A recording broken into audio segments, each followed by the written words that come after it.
Hey guys, it's Drew Brashler with DBB Audio. Today I am here with the Behringer Wing, and this is a great console. And this is video 203, where I'm going to be going over the compressor section on this console. Now, if you haven't seen my earlier videos, make sure to go check those out because these do go hand in hand all the way from the very basics all the way up to the more advanced.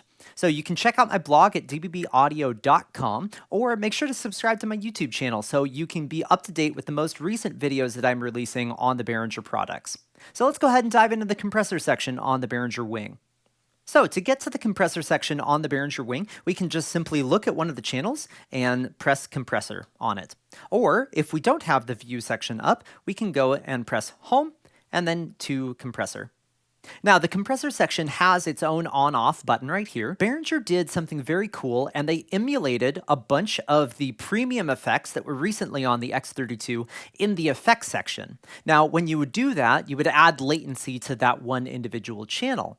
What Behringer Wing has, that the X32 does not, is that the Behringer Wing has this built into the channel processing. So all we have to do is click up here, and we have all of these other compressors available to us. Now, these are some great emulations of some famous products that are out there. For instance, the BDX 160 is going to be a DBX emulation. We have the BDX 560, which is another DBX 560 emulation.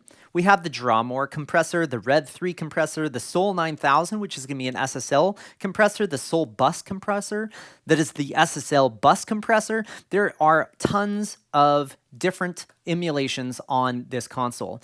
Now, one of my favorite emulations that they've added is the No Stressor, which is going to be an emulation of the Empirical Labs distressor. Now, this is very similar to the 1176, however, it gives us more ratio options. Another interesting compressor that they've added is this thing called the Eternal Bliss, which actually gives us the ability of limiting how much the compressor does on the gain reduction. So instead of just having a compressor that does a massive amount of gain reduction, we can limit this to, say, maybe 6 dB of gain reduction down, even by keeping that very high ratio. Another portion that's interesting is you can actually do a negative ratio on this. Another thing to note is the Even Comp Limiter, which is an emulation of the Neve 33609, which is a mastering compressor. So it's a compressor and a limiter built into the same plugin, which is great. We have my favorite, the 1176, which is the 76 limiter amp. This is going to be the same emulation as the Ultimo compressor on the Behringer X32. We also have the LA Leveler, which is the Leisure compressor on the X32. And this is going to be a model of the LA2A. But right now, I just love to dig into the Wing compressor itself. So I'm going to go ahead and play some audio from my laptop and my DAW directly into the console through the USB 2 connection on the back of the console. And let's go ahead and test out this compressor.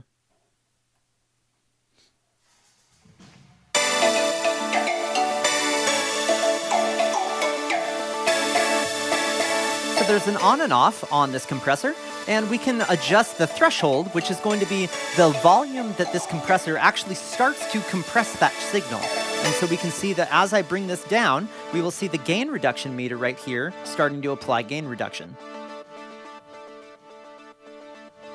We also have a ratio knob, which gives us the amount of compression that is actually going to start happening once the volume reaches that threshold point. The higher the number, the more compression is going to happen. So 100 to 1 is going to be very much a limiter. All the way down to 10 to 1 is a limiter. And once you get below 8 to 1, you're in a compression.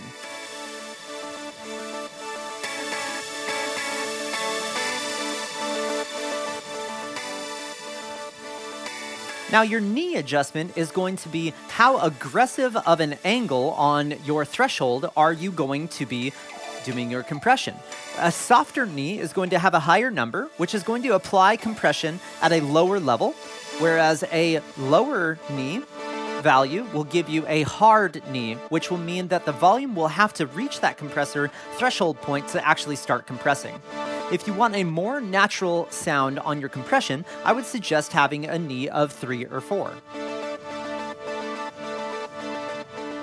The next thing that we have is our attack. The attack is how quickly the compressor is going to actually compress that signal. A faster value is going to compress faster. As we can see, the gain reduction has significantly reduced on this channel. If we start backing off the attack values, we'll hear the compressor opening up a lot more and not compressing as much of the front end of the signal. The hold is going to be the adjustment of how long that compressor continues compressing after the volume has gone below the threshold point. And the release is going to be the value of how quickly the compressor goes from compression to no compression. Now, one interesting point is the crossover mode, and I'm going to go over to the drum overheads to show you this. And I'm going to apply a lot of compression.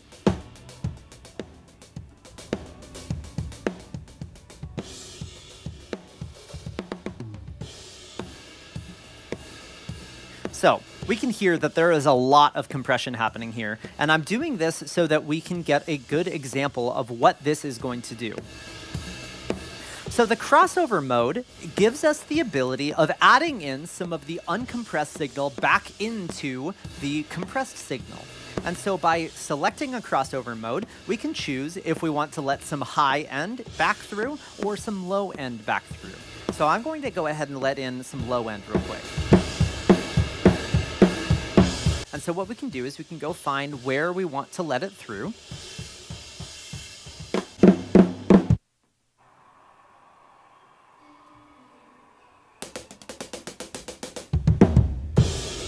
And so we can see here that when I lower this depth, it is letting more of the low end through.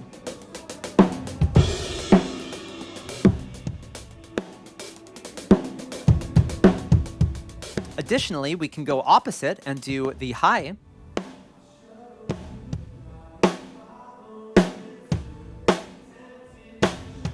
So what's the purpose of the crossover mode? Well, the crossover mode is going to allow you to get a very natural sounding compression while still maintaining a very compressor heavy sound. So you can add in some clarity back into your compressor sound.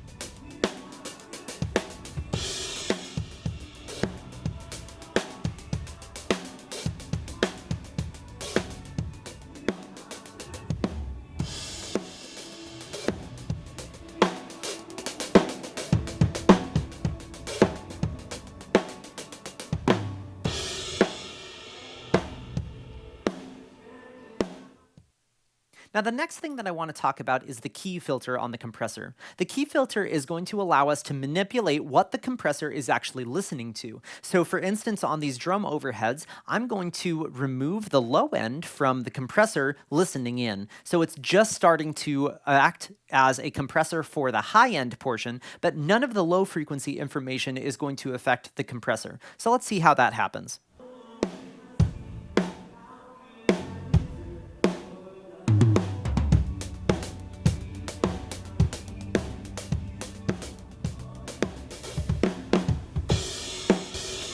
Now we can hear that as I'm adjusting this, we can hear that the drums sound very compressed right now.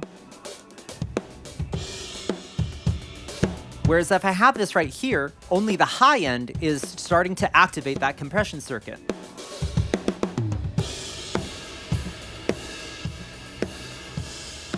Now, additionally, we can change the key source where we are getting our compression from. So if you were wanting to, say, compress the kick drum off of the kick in mic or the kick in mic off of the kick out mic, you can do that.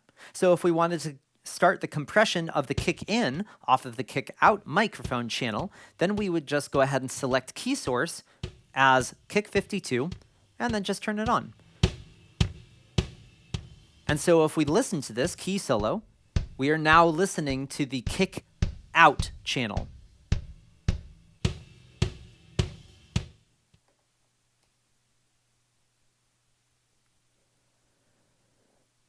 Additionally, on the key source, we can change the input tap. So we can change it from filter to different tap points on that channel.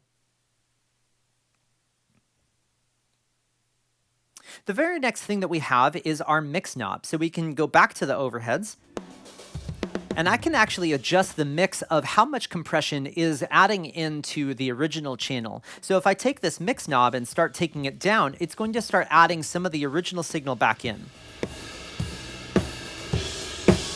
This is completely uncompressed. This is halfway compressed. And this is the full compression signal. So you can use this for your benefit of adding in some parallel compression directly within the channel. You wouldn't have to take it out through another bus to get a parallel compression on it. Now, one thing I do want to mention is with the mix buses, the mains, and the matrices, you also have the same compressor emulations to your disposal. So you could put a SSL bus compressor on any of your mix buses, or you could put the no stressor on any of your mix buses. And the benefit of this is you don't have to go through your effects rack to get any of those compressor emulations. You can do it directly within the channel.